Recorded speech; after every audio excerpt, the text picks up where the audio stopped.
everyone, and welcome to season 2 of Expert Voices. My name is Lucy Challenger, CEO of Polo and Tweed, and I am joined today by the fabulous Kerry September. Kerry, hello, how are you? Hi Lucy, I'm good. How are you? I'm very well, thank you, on a rather sunny day, thank goodness. It's been a bit of a blustery week this week. But thank you, Kerry, so much for joining us. Now, I'm joined today because you are an expert voice in your field, and we're so excited to have you. So thank you so much for joining us. Now, Kerry, for those tuning in and listening to us today, is a hairstylist and makeup artist first and foremost, and then in more recent years she's started working as an art director. So maybe, Kerry, I could hand over to you, and for those who are listening, you could tell us a little bit about your incredible career and what you actually do. So I've been hair and makeup artist for over 30 years now, and I started by accident. Actually, I didn't really know what I wanted to do. I just got back from Camp America as a counsellor, teaching kids art, and I was working in a video shop for 12-hour shifts a day, and I thought I've got to do something. So I was in the dentist and I found a leaflet just sitting there, and it was for a course at the London College of Fashion, and I thought I'd give that a go, and I did it and I loved it. And then slowly there, I'm networking sort of in the big wide world. I sort of banged on the doors of theatre and managed to get myself a wig dressing job, and worked in the West End for 3 years and went on tour. And then I sort of took the leap of working freelance. I got my first gig working on music videos, and it just it went from there really. It's just like building up contacts, and before you know it, you're getting booked left, right and centre. Wow. So your industry strikes me as one where who is very important. So how did you cope with that sort of initial stage in your career where you were having to take those leaps of faith? Does that come naturally to you? Are you sort of an extrovert, or how did you find that? I'm an introvert, actually. No, it didn't come naturally to me. I think sometimes the loudest person in the room is not always the most confident, and I think I'm good at what I do because obviously I wouldn't get asked back, and I just think I worked quietly and confidently, and people liked what I did, and I just got asked back and recommended. But yeah, networking, I think back then there was no Instagram, and it was all word of mouth and picking up the telephone, so it was a little bit different. It makes me feel really old when I say that. But that's how it was, and it was quite fun. Yeah, exactly. I can't keep up with what all the kids are using nowadays, the latest networking system. So it makes me feel very old too as well. But looking at your website and knowing your work like I do, you've worked with some incredibly high profile people now. And for those listening, Kerry's worked with Holly Willoughby, Dame Maggie Smith, Lisa Snowdon, Catherine Tate, to just name a few. And these are major players in their own industries. Do you ever get nervous when you're working with high profile people, or are you sort of not fazed by that anymore? I used to get quite nervous, but I think as you sort of grow up a little bit, I don't really like to research anyone if I don't know who they are as well. I just like to go in and go, do your job, and then I'll research them later. Okay. I go, oh my God, I just worked with whoever. But yeah, I used to get nervous. I don't so much anymore. That's good. That's good. So what do you think it is about your job that makes you want to get up and perhaps go to an early call at 5 a.m, or to travel around the world? What is it that drives you towards doing this? I think it's exciting knowing that you're going to work with a really bunch of talented people, and at the end of the day you're going to get this amazing result, amazing film, image, and it's just a buzz. And I think creative people need that. That's what makes them tick. I'm a bit of an early bird, but the 5 a.m. starts, and they can even be more evil than that, are quite hard. But I remember when I was first starting out, it was hard to get in a car. You had to map read because there was no sat nav. So in the early days, I never really used to enjoy my job, believe it or not. But as the years have gone by, I mean, I absolutely thrive on it now. That's good. And have you managed to travel to some exciting places with your work? Has it all been mainly UK based? Yeah, so I was so lucky. I've been all over the world. I worked in I've worked everywhere, and even got flown to Bali once to literally just put some tattoos on someone for a film, and that was incredible. So, Wow. yeah, really lucky. That's amazing. That's incredible. So if someone's listening now and thinking, this sounds like a really exciting career to have, can you give me a couple of tips, or maybe your 3 top tips that someone entering the profession is now might need to think about, or ways to start, approaching that? Yeah, I think it's survival of the fittest. I think you never give up hope. I think the people that make it have this burning desire, and they just keep going no matter how many knockbacks, or you might get turned down for a job, or you might not get a job, but that job wasn't meant for you, and another one will come around the corner, which is loads more exciting. But I think also, if you listen with your eyes, like, you have to second guess, especially in the beginning. If you are assisting someone, you've got to initiate their moves and be their second pair of hands. But I think just knowing when to talk and when not to talk is like one of the biggest things on set. And nobody teaches you that. I mean, the amount of makeup artists I've seen not ask back because, it's been all about them, and it's not about you, it's about teamwork. Sure. Yeah. No, I think that's really important, isn't it? Because I guess if you forget why you're there, you're going to affect the results anyway, aren't you? And you are there to make someone else, I guess, look incredible. See that? Yeah. You're there to make them look amazing and feel amazing. I mean, it's just the whole package. It's not just about putting on makeup, it's about making someone feel comfortable. So you're a little bit of a psychotherapist as well, Yeah, I totally get that. And it's almost that sort of multifaceted approach, which I know with my own work, with, my own company, I have to put on all these different hats, and you have to be really good at reading a room, because I think that's something I've found through the years, and I've set up various companies, that if you don't give people what they need, you're not going to give them a good service. And that's ultimately in any job, from me and my domestic recruitment through to yours and your makeup and hair and art direction. If you aren't able to sense what they need and then give them that really well, or they're not going to come back. Yeah, no, exactly, absolutely. So do you put sort of equal weight on your education, your training, or did you just, how does one get skills as a makeup and hair artist? Do they have to go to beauty college, or what do you see as the most important? There's lots of different ways of doing it. You can assist somebody, you can go to college, but now they tend to have courses which are 5, 6, 12 weeks long. It's nothing. Okay. I went for 2 years. I even didn't learn. I've got to be honest, I learned the basics. It's not until you actually get out there. So education is the key. And I think we're seeing a whole, people are educating online. I went back to college. I went back to do a hair degree with GHD, age 46, and I absolutely loved it. And it got me more work, and I learnt, polished off my hair skills. So yeah, I think you just need to educate yourself and take courses and just learn, watch and learn and research. Yeah, no, absolutely. So with all these incredible people you've worked, both high profile and whoever it is, you must have seen and witnessed many things behind the scenes. So I recognize there's probably quite a few things you can't share with me, but are there any sort of maybe funny or unusual experiences you've had through your incredible career that you could share with us? Do you know what? I had so many. I could write a book. I probably never work again. But There's been a couple briefly. I think working with Ricky Gervais and working with Chris Rock, comedians. I think I just laughed all day. But we were filming on location, I think somewhere around back of Notting Hill, and Chris Rock had his absolutely massive man mountain of a bodyguard.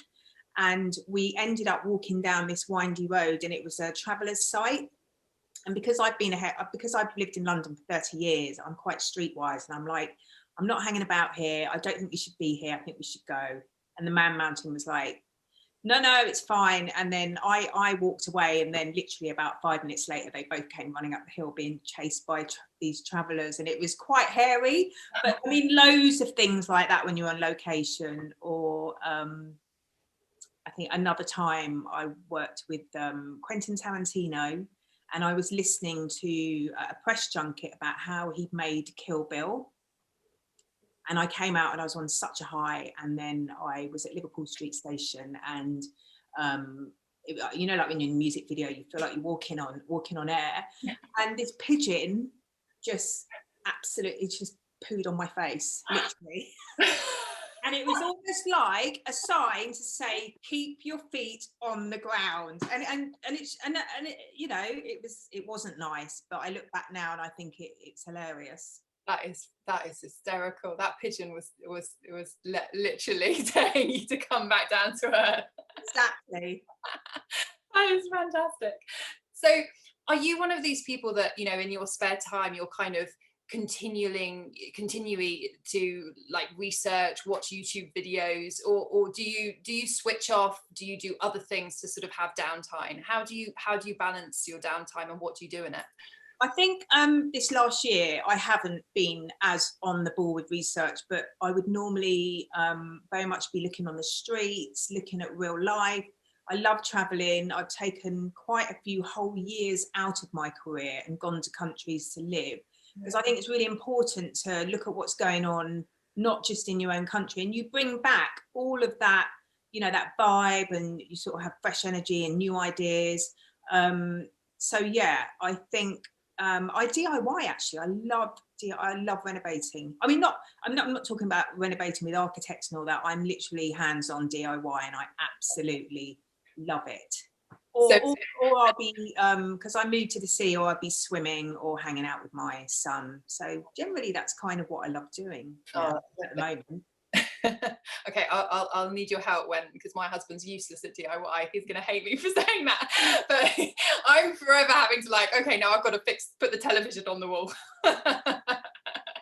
You normally need a man help. I mean, if it's really, really something I can't do, I'll have to call in the man help. But generally, I like to give it a go myself. That's good. It's good to be handy. Yeah. So obviously, at the moment, we are back in another national lockdown. You know, last year we saw COVID appear, and it is now pretty much here to stay, and we just have to figure out ways of coping. And one of the things I did in the first lockdown, from a professional perspective, so that I didn't literally go crazy, was we launched our e-learning training. So up until now, or up until then rather, all our training was done in person. We did very little online, but of course COVID changed the world, and now I do a lot of our training through this platform. And I think what's incredible about COVID is that it is obviously devastating to people who've been immediately affected by it, but it's made us all take a beat. It's forced us to sort of be with our families, to sort of look at our careers, at our lives, and think, okay, you know, what next? So how did COVID affect you, and then what have you learned from it? Well, obviously I think it's a massive time of change. I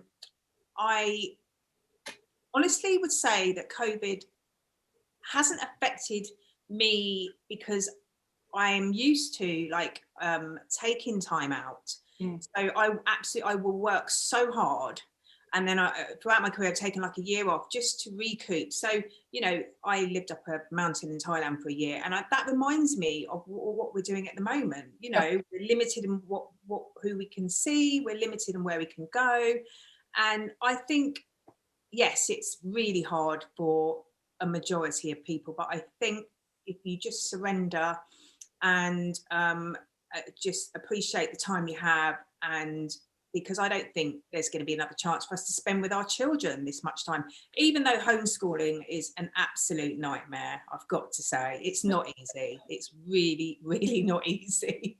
So I think for me, I've taught myself to video edit, which is amazing. And DIY, and I've spent much more time with my son than I could ever have wished for. So, you know, like everyone else, you're taking stock and thinking about your whole life, aren't you, really? Yeah, no, absolutely. And I think that time with our children is so precious, because so much of the time it's, you know, my son, he's 5, his favorite catchphrase with me is, "Mummy, be patient," because it's always like, you know, right, come on Noah, we've got to get you dressed, we've got to get you to school, we've got to get you to this playgroup. And you know, you're kind of, as mums, we're always like, what next? Because you have to be, otherwise the balls drop and we sit and watch YouTube all day or Netflix or whatever it is. So it's that kind of incessant pace of life which changed for us. But like you say, having lived up Thailand on a mountain, that sounds amazing. And actually, the reason I went to Thailand for a year is because I was working with somebody who was so high maintenance. I absolutely burnt out. So, it's all about life. Is all about timing, I think. So for me, and I like my own company. I think it must be really hard for people who struggle with their own company, But I'm like a moomin up a mountain. I'm absolutely fine with my own company. That's so good, because I think this process that we've been through with COVID really has had a large mental impact on our well-being, and so many people, they have financial issues, they have mental health issues, and it's become a real struggle for a lot of people. And your line of work is obviously, it's like all go, isn't it? You have to be there, you have to be focused, and then, like you say, you've programmed your life to have that downtime. But for people that haven't got into that way of mindfulness for themselves, how do you get there? What advice could you give to someone, in your line of work, or anyone listening that needs to find a better balance? Is there anything you could advise? I think it's hard to explain, but when you say you're thinking about taking some time off, you think, oh, I can't take time off because I might get a call about that job, or I might lose that client. But actually, if you're good at what you do, and you've got a regular client base, and you take a little bit of time off, honestly, from what I've learned, that will be there when you come back. Nothing changes. And I think it's just self-care. Look after yourself, because like you said, Lucy, we just keep going on a hamster wheel, roller coaster, and we just don't get off. And I think just trust it's a hard one, actually. It's a hard one to explain, but I think you just need to be in the moment. Be in the moment, go with the flow a little bit. No, it's really important. Breathing helps. Breathe. Yes, I know. Very good advice to breathe. So obviously, once COVID is more controlled and we can resume a bit more normality in our life, is there something what would be the first thing that you're going to do once lockdown lifts, or we can get back to a bit more of normality with our lives? I think get together with the family and finish off giving each other Christmas presents, because we've got one of them in the spare room. And we're going to get together and celebrate my nan's life, because we lost our nan last year. And then I just literally got a new passport, because I thought I need to travel. I don't know. Well, I do know where, but I'm not going to say. But I think realistically, 2022, I'm going to be booking a ticket to go somewhere. I don't know where that money's coming from, but that's the other thing. I don't worry about it. I just, we've looked after ourselves for this long. It's not going to be any different now. No. Find a way. Yeah, no, absolutely. Okay, so we're going to do a quick fire round question. So the way this works, I'm going to say two things. Don't think about it. Just say the word that you are most drawn to. So, for example, if I was to say cats or dogs, you would say...